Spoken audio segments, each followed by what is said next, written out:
বম্বে সুইটসের মশলা, বাঘাবাড়ি ঘি সহ 10 পণ্য বাজার থেকে প্রত্যাহারের নির্দেশ দিয়েছে বিএসটিআই।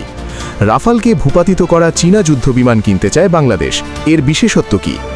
সুখবর দিল দক্ষিণ কোরিয়া, ঢাকায় চালু হচ্ছে ভিসা সেন্টার।